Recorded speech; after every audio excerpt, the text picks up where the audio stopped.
everyone, and welcome back to another episode of the Miracle Marketing Podcast, where we bring you interviews from business owners, celebrity guests, and hot topics. I am your host, Brandon Adams, along with my co-host, super producer, Big Perry. Big Perry, what's going on in the ATL this morning?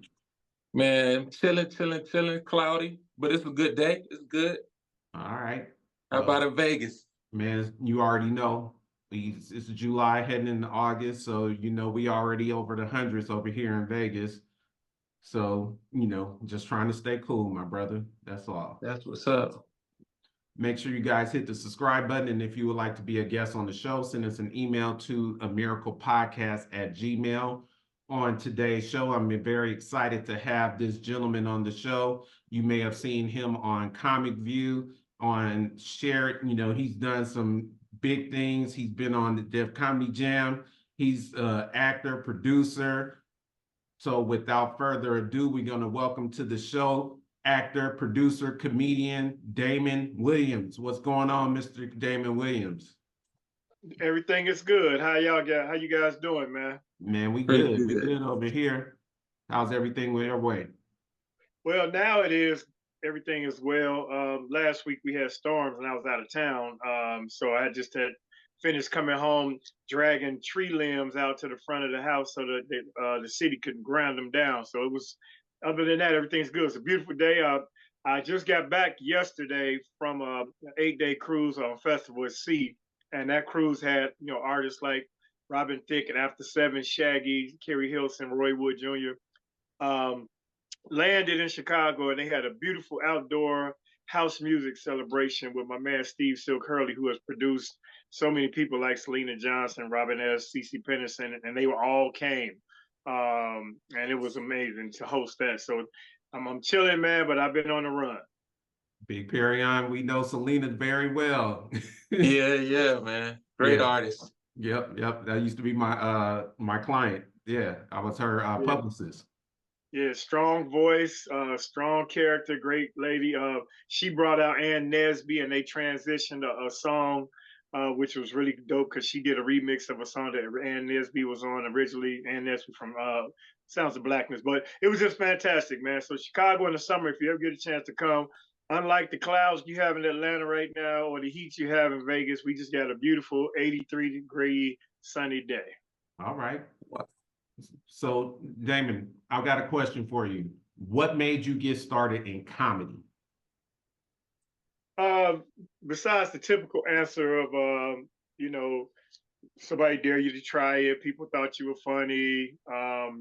Seeing the opportunity that came once Def Comedy Jam hit so hard, man. It was such a iconic, groundbreaking show when it first came out. The world stopped in African-American households when Def Jam was on. Friday nights, if you were going out, you went out after Def Jam, or if you were balling, you had your VCR set and you would record it. But that was the inspiration. Initially growing up, Richard Pryor albums, just painting pictures, visual audio pictures that you could visualize in your mind, and then seeing it when Eddie Murphy did Delirious. So those are all the factors that got me to the stage. Were you a class clown back in school? No, not so much. I mean, I was mischievous at times, but I wasn't a guy that always was trying to be, get the center of attention or get laughs. I was a middle child most of my life, so I was the quiet one. We had substitutes. We do pranks, but other than that, I wasn't really a jokester. Okay. Big Perry? Subs always call hell in public school when we were kids. That's true. Always. Hey, one year I went all the way left, man. I bought some snapping pops. And so every time the teacher would turn around and write the board, we would throw snapping pops on the ground. And she couldn't, really get chastise anybody because she didn't know where it was coming from because I passed them out all over the classroom. So that was the biggest prank I ever did. But as far as, cracking jokes, not really so much. Man, it is so good that they don't have a system set up like the law system where they can go back years and sue you for stuff that you did when you was a child. Yeah, I probably ran that lady out of teaching. Yeah, the statute of limitation or whatever it's called. Yeah, that's what you was getting to. I get it. That's crazy.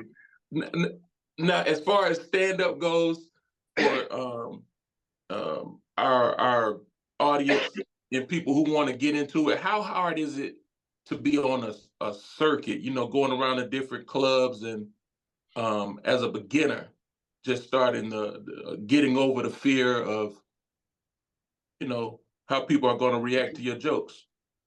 Well, that part it's a two-part answer to that question. So initially, the actual execution of telling jokes and getting your ass up there and making people laugh, you know, that's one of man's biggest fears, public speaking. So you got to get over that. But you also have to. I suggest that people go places where you don't know anyone. Then there's less at stake. If you bomb, nobody gonna roast you on the way home and for the rest of your life. You know how your friends like, remember that time you tried to do comedy? Yeah.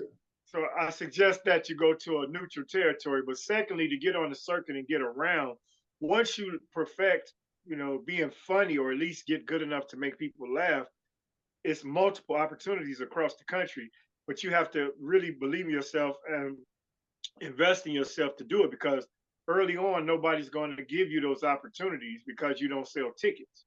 So now even veteran comedians, people who have been in the game for years, and I promote shows here every Friday and Saturday at Riddle's Comedy Club, people that were household names on Comic View in the 90s, or you know, Def Jam, or even did Apollo and shows like that. If they didn't stay relevant, it's still difficult because they don't sell tickets. And that's the tricky part of the game. So you got to stay on your social media, keep reminding people that you're out here, post content, not just promotion on your social media, so people are eager to see you. And then once you get there, you kill it. And once you kill it, you tell people to follow you. And that's how you do it in today's game, because we had, you know, Def Jam and Comic View. If you made it to TV, you were a working comedian. Now you got to be a working guy to get to being a working comedian. As far as like coming up with your jokes, do you just stick to what you see in the world on the news or on social media, or do you actually sit down and you write out a clever? It's a combo. You know, I've been doing this so long that my brain is trained to see the funny in most circumstances. So if I see something, I say it. It usually translates, so I don't have to really physically write it down. You know, I kind of Jay-Z the jokes now, as he said. Okay. But there are still topics that'll cross my mind during a day, and I'll jot it or text myself. I used to have all these scraps of paper and joke books, and the worst thing ever, man, is to lose your joke book before you perfect the jokes or recorded them. And I've lost several joke books, so I just stopped doing that. I just text myself or send myself an email in detail as far as something that, you know, I don't think I'll maintain the memory of. That's the other part, retention. You know, you might think something funny, and then somebody say something to you, and now it's gone. And if you don't jot that down somehow, this is no idea the comics, jot it down immediately, or it may be gone for good. So those are my tactics and techniques, and it seemed to be working right now. I saw something You are a recently. legend, brother. I saw something recently. I was watching some interview where Lil Wayne was saying he doesn't write any of his lyrics down anymore. He just speaks them into his phone. So I don't know if that's something that comics can do as well. Like, Yeah, you definitely could do it. Yeah, do a voice memo. I prefer to see it, because when you think it, write it, and then read it, and then it's that's memorization is better. You know, that's how they teach you to do tests. You know, read it, write it, say it, then you'll remember it. So I kind of like to jot it out. Yeah, But the and funny it's thing about biblical. that is, sometimes I'll jot something down, but I won't do it in detail, and then I look at the next day and like, what the hell is this? Ain't nothing funny about putting your shoes on. You know, so it might be best to probably say it as well. when you're doing your jokes, do you you know, before you get on stage or put them out to the masses, do you like go over it with your family, or you know, like different artists may have like a listening party or things like that to their peers to see if they find it and, you know, don't just have yes men to go along with saying, man, that's funny just because they know you. But do you ever have people come back and say, oh, I don't think you should put that out? Or do you ever have anything like I that? don't test it, man. I test it in real time. Okay.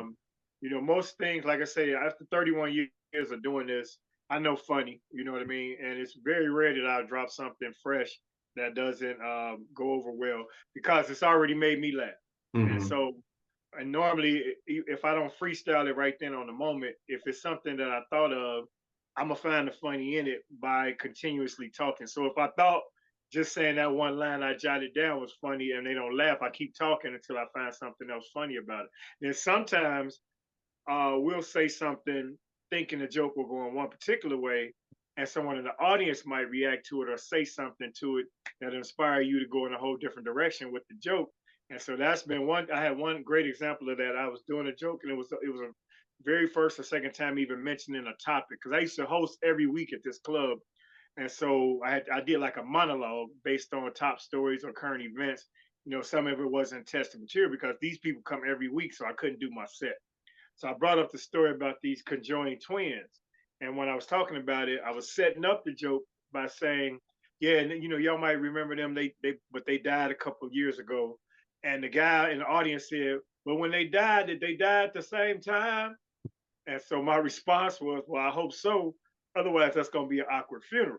And then I went into this whole thing about, you know, them one of them being alive, one of them being in the casket. But he changed the whole trajectory of that joke with that comment. Nice. Nice. Yeah. So who are some of your comedians that you like touring with, or you know that you just find that's hilarious in the game? Well, two-part question to that too. All I think a lot of most of my guys are funny. Guys meaning ladies and guys. Because And Samoa. both ladies and men. Who are some Oh of your yeah, for people? sure, for sure. When I say guys, I'm just saying my squad, the people that I kick it with. That's why I wanted to clarify that. Like, because one of the most dominant women in the game, and not just because she's a woman, but a dominant comedian who's always have fresh material, always spearheads her and headlines her own tours, is Samoa. Samoa is one of my favorite comedians, hands down, in any genre, any gender. So I've toured with her extensively. We did 3 or 4 years on her Royal Comedy Tour. So Samoa, you know, Sherri Shepherd is a good friend, as you might have mentioned. I was on her show. But then there's Kim Whitley is hilarious. So those are some of my ladies. I love watching Wanda Sykes. But then, you know, when it comes to the road game, I've spent the most time with Sid, DL, Earthquake. You know, just recently got a chance to work with Mike Epps. After all these years, we've known each other. I've been knowing Mike since he started, but we never were placed on the same show. But then there's George Wilborn. There's you know, my man Talent in New York. You know, Marvin Dixon, who we always give each other work. But there's a long list of people that I love to watch and work with. D. Ray Davis is one of my favorite guys, and I helped him get started. Um, but we don't get a chance to see each other much because he's on the road and we're on the road separately. Mhm. Gary Owen, over the years, we've had some good times. So, you know, the list goes on. Carry on. Do you have a spot that you go to? Um, Maybe not all the time. I hear a lot of comedians say that they'll go to like the Laugh Factory and they test their jokes there and stuff like that. Is there a place, a spot that you go just to work out in? Yeah, absolutely. Riddles Comedy Club here in Chicago. I host it whenever I'm home. Whenever I'm off on a Friday or Saturday, I'm at Riddles. And that's when I do all my freestyle and I record my shows and I host the event. So once I'm hosting, that gives me the freedom and the autonomy to just try stuff, you know, Okay. and bounce off the audience and play around with the crowd. And those things create situations that eventually become material.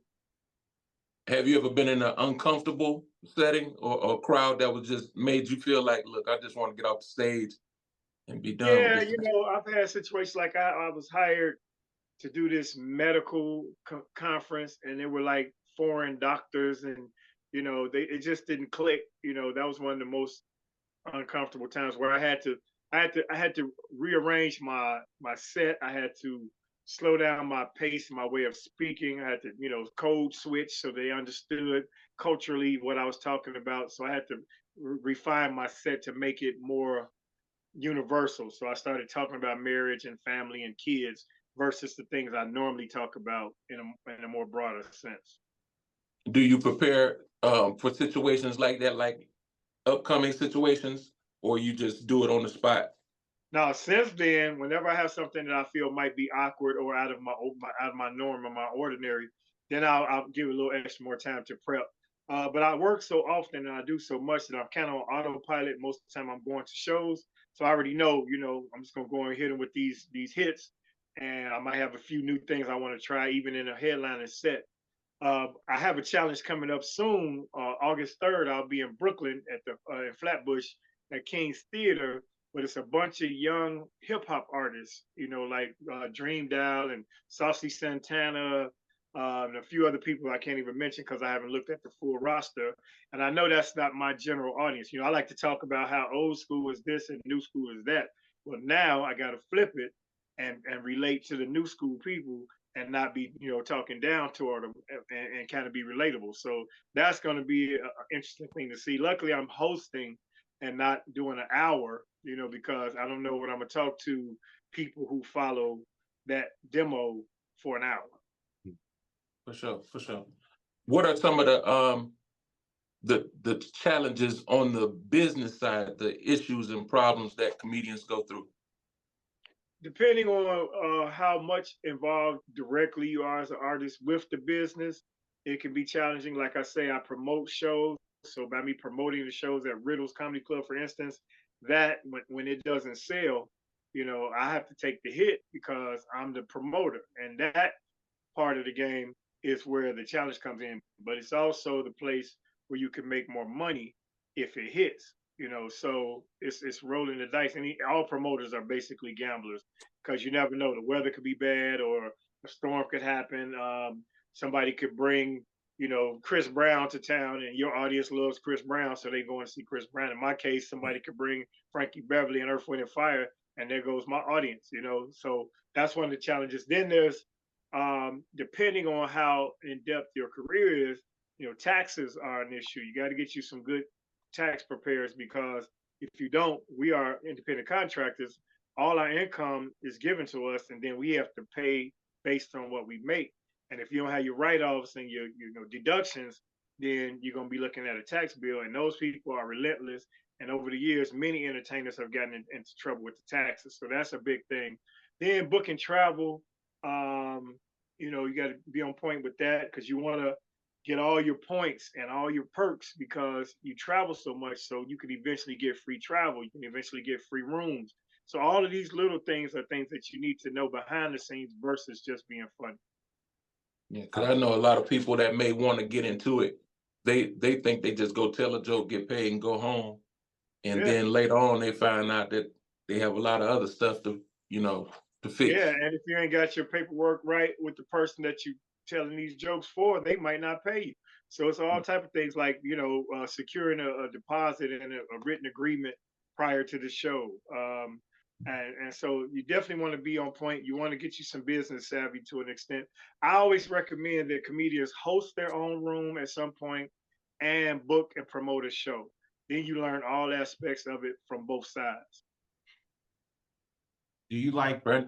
do you like doing acting more or comedy, or is there a little bit of both? I definitely prefer stand up over everything. I mean, I do radio. I did Tom Joyner's show for 8 years. Love that. I do commentary right now on DL Hughley's show weekly on Wednesdays, and that's cool because it gives me a chance to express my voice to a platform. But there's no feedback. You don't get the feedback even if in a film, if you're funny in a movie, you got to wait till the movie is completely done, then released, and then if it's not in theaters, you don't know how people receive it unless you invite a room full of people, or you know what I'm saying. So with stand up, you get the immediate, instant feedback, and you understand that that's just you, your words, your thoughts, your jokes that are giving this room full of people that joyous feeling. Would you ever want to be on like a comedy sitcom?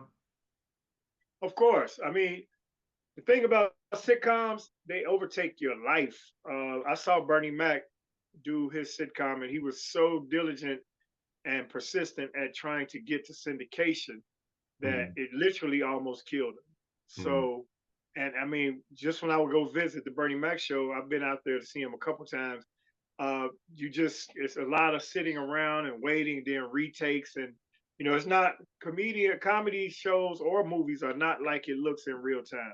Sitcoms more so than movies, but like films or series, they're not shooting stuff in order. It depends on what actors on set at the time. You got to get it from 3 or 4 different angles at times, so it takes the joy out of it because it's arduous. It's a task. Then when your scene is not being shot, you're sitting in a trailer for 2-3 hours. Then they call you back in to do one line or whatever. Then you got a wardrobe change. So it's a lot goes behind that, and I have a lot of respect for people who are dedicated to acting. But I do like doing it. I do like uh, the response from it, and I know that it'll elevate my career if any film or television show I get on becomes successful. Would you ever want to do your own project where you're like maybe the writer behind it, like writing the jokes or bringing out some of your comics or upcoming comics? Is that something that you would ever possibly be interested in doing? It's something I've done. It's already out right now. It came out though right in March of 2020 on a lesser known platform, UrbanFlix. But Okay. now UrbanFlix has licensed it to Tubi, and it's a Mhm. show called Laugh Tonight with Damon Williams. It's 8 episodes. I do a sit down interview with each comedian, and then we present them in a 10 to 15-minute set. So it's like they each get a little mini special plus an interview, and it's a lot of funny people on there, man. It's 8 episodes, three comics per episode, so it's 24 comedians got a shot at doing it, and it's available and it's streaming. I want people to go check it out on Tubi, please. Give the name again. Laugh Tonight with Damon Williams. Laugh Tonight with Damon Williams on Tubi. On Tubi or UrbanFlix if Or you Urban subscribe. Flix. Okay. Yeah. Cool. Yeah. And you off air we were talking earlier, you have an upcoming show that's going to be in the Martha's Vineyard New England area. Go ahead and talk about that as well for people to come out. It's the 13th annual, probably 15th year of the Martha's Vineyard Comedy Fest. Started out very small, started out as 2 or 3 days, and my brother partner Steve Capers, he has expanded it. He's leased out a theater now to give us a permanent home, the Strand Theater in Oak Bluffs, which is in Martha's Vineyard. Martha's Vineyard is an island, people you have to fly over or ferry over, and it's a very exclusive Black enclave in August. That's when the black people that come in, and it got more popular when the Obamas started staying there, and something for the summers. But for the show itself, like I said, it started out with just a couple comics, lesser known people, and it's grown and grown. So now we have, this year we have Just Niche, Ryan Davis, Sherri Shepherd, Kim Whitley, Dion Cole, D.L. Hughley, Biko from Chicago. It's a bunch of people, Ryan Davis, a bunch of comics in the last 3 weeks. So what we used to do was just the weeknights because there's so many other events, a film festival, jazz fest, art fairs, things like that taking place while we're there, that we weren't competing with that. We were giving people the option of something to do on the weeknights. But now we still do the weeknight shows with the type of people that I mentioned, but then those headliners do their weekend shows. So now we do 5 to 6 nights a week. And, Martha's Vineyard ComedyFest.com is where you can find it. And if you're in the Boston or New York area, you can fly right over, spend a day, and come back. The hardest part about that is the lodging is not only expensive, it's kind of it's rare because you got to rent entire houses. There's not much like Airbnb or hotel space. So it's for those vacationers who go over there, but we're really proud of it because it's grown to be a big thing, and it may be televised at some point. Nice. Perry on? Are you into snapping? Oh, okay. I know where you was going with that. When you ask somebody are they into something, that's usually something like, are you into cocaine or porn or what you into, man? Yeah, I don't mind as far as verbal sparring with people, but it usually only comes about when somebody heckles. Being other comedians back and forth playing the dozens is what we like to call it in Chicago. I don't really try to do that. It's not my forte, but if you come at me, I'm gonna get you, and it's gonna come hard, and it's gonna come fast. I hate though when somebody says something that deserves a snapback, and I forget, or I think of it later, because I like to be quick with my wit. This one guy just recently, a comic, his name is Lero. I'm gonna give him some shine, and I'm gonna ruin his life. He said to me, because I had come from an event, and I had on this knit, kind of white look. I was coming from a Frankie Beverly show, so it was all white, and I'm dressed like an old head. And he said, "You dressed like Yo Gotti's uncle," and I wanted to tell him he was dressed like Meek Mill's boyfriend. But anyway, because he looked like Diddy a little bit too. So, but I missed that opportunity to hit him right back with it. And now when I see him, I'm gonna make him say something so I can get it with that one. There you go. Yeah. We had Hope Flood on the show recently. Have you ever worked with her? Many, many, many, many times. Actually, Hope filmed my series, but she was they cut that episode because of budget. They didn't finish. We were supposed to do 12 episodes. They did 6, and we were supposed to come back and do the other 6. She was the first actor on the 7th one, but due to COVID, they didn't bring it back. So I don't know where we are with that. But Hope is a good friend. We go way back. Hope will cuss you out about her money. She'll cuss you out about everybody's money if you're on the show with her. And Hope is the real deal. She's straight from LA. She's a funny comedian. She's a smart, savvy business person, and she's my sister in this business. Cool. Yeah, good peeps, good people. Yeah, we actually were all up for the host of Comic View, because early Comic View, which to the kids watching, Comic View was a show in the 1900s. Back in the 1900s, we did this comedy show. But Hope, B. Cole, Cheryl Underwood, Montana Taylor, and myself were the 5 finalists, because Comic View used to be a competition in its early seasons. And we all got our specials and ran our specials at the same time. So that was a really good time for us. It was fun. Nice. Yeah. Go ahead, Barry. In music, they have there are a lot of artists from like the early 90s that are, re-emerging and stuff with new music. Would you be interested in creating or bringing back a situation like a Def Comedy Jam, where a lot of the comedians from the early 90s, early 2000s would, come Absolutely. back out and show them how it's done?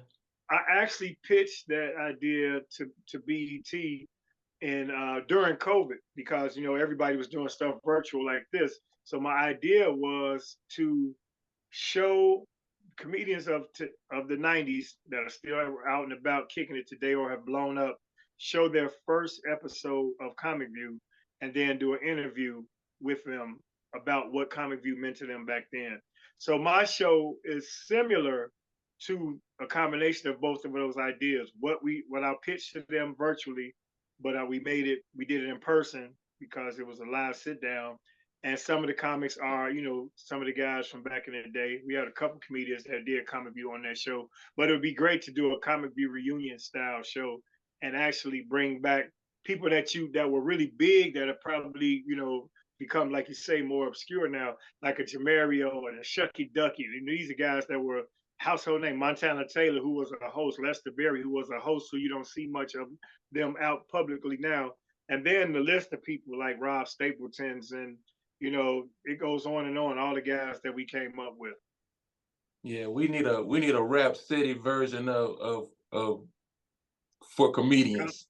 Where you sit down and talk to them, and then let them do like a little set, 5-minute set or whatever. Or a cipher, a comedy cipher. That's my show, Laugh Tonight with Damon Williams. Check it out when y'all get a chance. You'll see it's pretty much that. Okay. That's dope. Nice. Well, Damon, thank you for taking the time out to be on the show. In the last few minutes, we want you to tell all our viewers where they can view you, any upcoming things coming up. Also, plug your social media where everyone can follow you. Well, start at DamonWilliamsComedy.com. That's right, kids. I still have a website that has all of my live dates posted, but it also links you to all of the links of my socials. My socials are Damon Williams Comedy on Instagram, TikTok. If you go Damon Williams Comedy on Facebook, all of those are there. Twitter X is at Damon William, no S on the end. And like I said, if you go to the site first, that'll lead you everywhere. But upcoming, man, just look for me to be touring all over the place. And listen on DL Hughley Radio every Wednesday, right toward the last hour. I do a thing called That's What I Think. That's heard on DL Show and also on Sam Silk Radio, which is on a Cleveland station. But you can hear all that stuff online on podcasts and iHeartRadio and things of that nature, where they rebroadcast or they broadcast live. You go listen live on WZAK for Cleveland or just the DL Hughley Show, iHeart, and a bunch of other places have it. So, I'm out here. I saw a guy yesterday, man. He was working security at the event, and he looked at me. He said, "Man, I remember you, man. You was the thing." But he said, you was the man in the '90s. You was funny as hell. I said, and I've been doing it ever since, brother. So don't think it ever stopped. A lot of times when comedians not visibly shown in the media or on a major project, we're still crisscrossing the country, making a good living, taking care of our families, and still being funny. If you stay in it, stay at it. So people like Hamburger, who you might have not seen forever, but you know the name, Yep. killing it, still around town, man. I could go on and on with all the friends I got in the game, but I just hope that you all follow and support live stand-up comedy any chance you get, because it's the old heads and the traditional comedians are not getting as much shine as some of the new ones that have the large social following. So if you have a favorite old school comic, go and follow them, support us, share his stuff. If anybody has anything on YouTube, go out and subscribe to their page, because all these things keep us relevant. But just know that we're still out here and we rocking it, man. So I appreciate the opportunity to tell the people that are here on your show.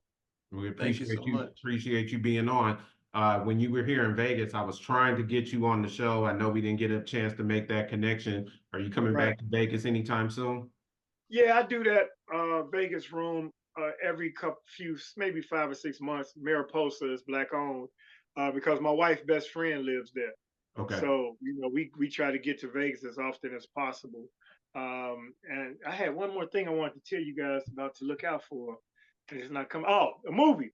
It's called director Will Adams, who put me in a film, one of my first films, which is called Sex Ain't Love. He did a spoof of Tubi. So you know how early Tubi had really low budget, unprofessional projects. Well, we did a film that highlights all of the mistakes in a movie, and it's called the Tubi movie. Okay. So look out for that soon. Okay. Now plug one more time before you go, plug your series that's on Tubi and UrbanFlix. On Tubi and UrbanFlix, Laugh Tonight with Damon Williams. If you search my name or Laughs, it'll come right up on Tubi or UrbanFlix. Tubi movie, I have a movie on there called Not Another Black Movie, Heaven on 7, Can't Get Right with Shawty Shawty. It's a bunch of little Tubi joints out there. So just to keep up to see that I do have my chops, that's out there. But Tubi movie is going to be hilarious. Adele Givens, B. Cole, bunch of other people in that film. So look out for it. All right. Perry, you got anything before we get out of here? Man, I just want to say it's a blessing to have you on our show and continue to be a light for the comedy community and for the world, man, keeping us laughing. I thank you, for being on our show, and I thank you for just being a genuine person. Hey, man, it's love and happiness. I appreciate platforms like yours, and I always try to do anyone that's requested because, just like we need to give our plugs out, you all need guests, and I appreciate you all taking your time out, because I know what it takes to run something like this on a consistent basis. Good luck with it. Once everything is done, I'm gonna share it and encourage people to follow and subscribe to you guys as well. So much love. Let's keep them laughing. Appreciate you, brother. Thank you, brother. Yep. Thank you. All right. Have a great day. Yep.